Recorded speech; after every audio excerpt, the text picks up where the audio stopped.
Welcome to another QB Spotlight video, and today we're going to talk about the Texas A&M quarterback competition. And with the Aggies starting spring ball this week, opening up this week, I think now is a good time just to have an intro video over each candidate and kind of talk about what each guy does well as a quarterback and what they bring to the table. This is a competition that we will probably be following for a while. So Max Johnson from LSU, Haynes King, the starter last year, who got hurt early in the season, was out for the remainder of the year. And then, of course, Connor Whitman, the highly touted incoming freshman, who was there early and is there for spring ball right now. So real quick, let's talk about each guy briefly. And I think if you read a lot of articles, or if you're an Aggie fan, I'm sure you're an Aggie fan if you're watching this video. It's kind of dumb of me to say. But if you're an Aggie fan, I'm sure that what you've heard about each guy is Johnson brings experience, Haynes King, talented guy with a high ceiling who got hurt last year, and then Connor Whitman has the highest ceiling out of each guy, right?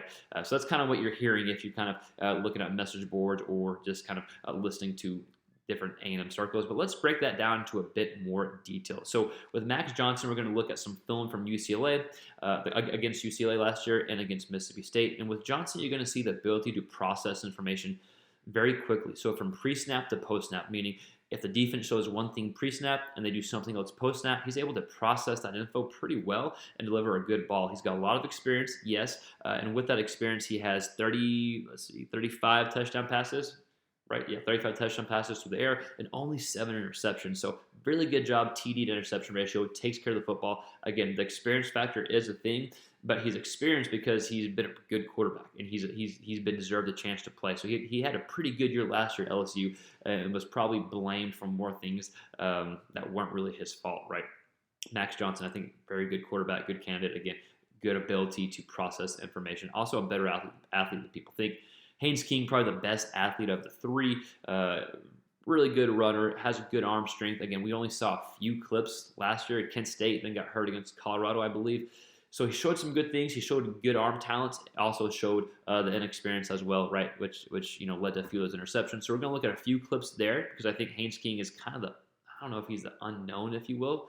But again, not a lot of film on him. And then Connor Whitman, the highly touted freshman who extremely high ceiling. If you watch his film, his high school film, it's very impressive. Put up huge numbers against some of the best competition in the country. So I'm not sure how realistic it is for a true freshman to come in and start right off the bat against Johnson and King, but obviously certainly is an certainly could happen if he comes in and beats those guys out. So we're going to watch just 3 or 4 clips over each guy. We'll go into a little more detail for Johnson and King, just for the simple fact Wigman is his all we have is his high school film as well, but it gives us a good example of what his tool set is, but take it with a grain of salt. So again, we're going to go through we're going to go through each guy and kind of go through some of their film, look at what they do well, and some of the areas of improvement as well. But before we dive into it, I just want to encourage all to consider subscribing to the channel if you like any quarterback-related content. We'll be following the A&M quarterback competition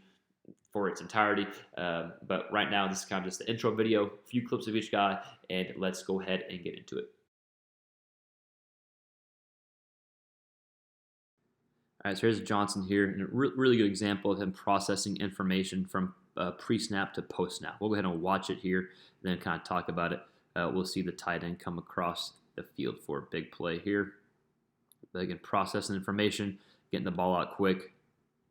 Good play there by Johnson. So if we look pre-snap, let's see if I can rewind it. I apologize. Let's just break down real quick because this is where experience comes into play. It's something Johnson is really good at. You'll see pre-snap, you got this up top safety. The safety's coming down. Johnson's looking right at that safety, sees the corners being cleared here. The corner's already playing off coverage to begin with, so he knows corners being cleared, safety coming down. This part of the field is open. He knows his receiver's coming to that part of the field, gets his eyes to the tight end and hits him for a big play there. So just a good example, and just really quickly trying to talk about Johnson being able to process that information. Let's watch it real quick if we can speed it up a little bit. I know this clip's kind of taking a little while, but I think it's a really good example. And you see a lot of examples like this from Johnson if you go back and watch some of his film here. Okay, here comes it loading. Okay, come on. Is it going to work for us? Here we go. I apologize, but here's the safety that he's making this read for him. Sees a safety blitz, corners being bailed out this way, right, or bailing out, and so this space is the open space that the tight end comes open from right there. Boom. Good job, Johnson. Good job reading that play. So here's another good example of Johnson processing information from pre-snap to post-snap look. We'll watch it real quick and break it down. Again, it looks simple from the naked eye, but it's plays like these that allow drives to continue and to have successful drives and plays back to back. So we're going to see pre-snap look, off coverage here. So off the bat, there's already off coverage here, but backers are blitzing here. And so Johnson sees that, backers blitz.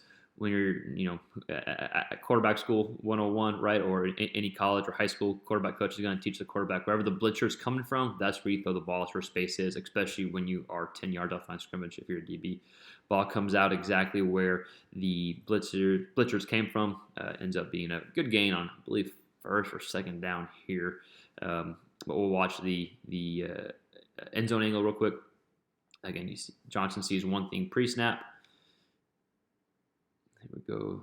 Sorry, again, it's just taking a while, but he sees one thing pre-snap, right? His normal coverage would be in that zone. Instead, he blitzes. Johnson sees that. Eyes come up exactly where the ball is about to be.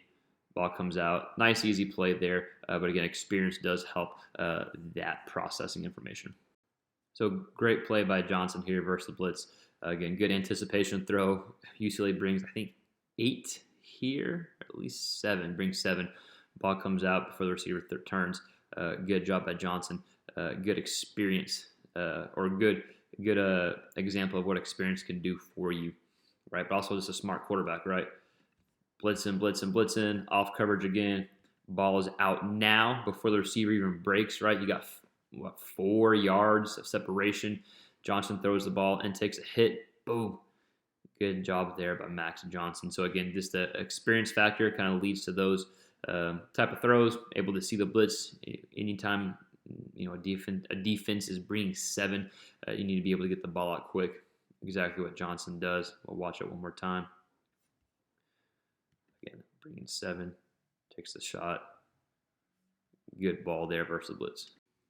So here's a 3rd and 8, and this is an example of Johnson kind of throwing, falling away from the throw and not getting enough juice on the target because the receiver is open here. And it does roll out. A good job with the eyes downfield, right? Something he does a good job on. We always talk about that.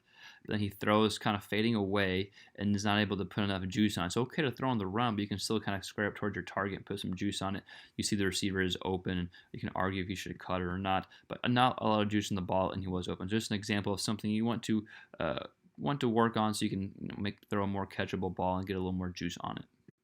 So when I say we want to see him put the ball out there more and kind of let it rip a bit more, this is the perfect play example. We're going to see Butte on a wheel route, has a step on the receiver, and just the ball is not out there. The ball just kind of hangs on Johnson here. So it's the right read. Ball is being thrown right now. Right time to throw it. But the ball just kind of hangs, right? Just put it out there. Butte can go get it. Just throw that ball out there. Good coverage by the DB, right? And it's okay. I know sometimes you want to throw a jump ball, but this is not one of the times you want that jump ball to happen. Even though Butte can come down with that ball a lot of times. Put that ball out there, let it rip, and let him go get it. So here's Johnson's interception, and this actually comes right after a pretty good throw, a good 3rd and 12 throw from across the field that Johnson made. And so this is about 6-ish minutes left in the first half, this interception. And another example of when we talk about, hey, just put the ball out there, let it rip, don't let it hang. And so I don't want to take away credit from the DB because it was a hell of an interception, great job there. But the ball just kind of floats, and we see the receiver did have a step kind of back here. Just throw it way out there, let your guy go get it. Again, good interception, but you want to just let it rip and let the ball go out there. So these are kind of the areas of improvements that Max Johnson will probably be looking to make. But all right, so here's a touchdown pass from King. And there's a few things I want to point out here. We'll go ahead and watch it. Ends up being a good touchdown there. But a few things to point out. And again, from an experience standpoint, the ball should probably be coming out right now, right? He's open, he waits.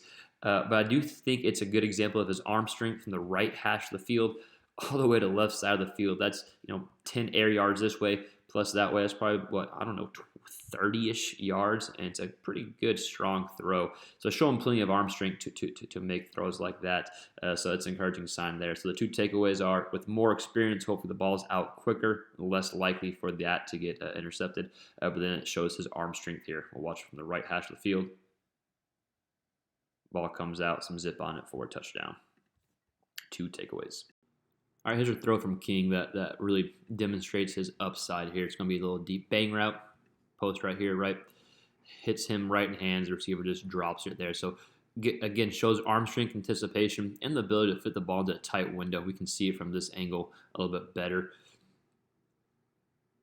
Ball comes out, right? So, it's kind of a tight window, right? It's not like there's a ton of room for error.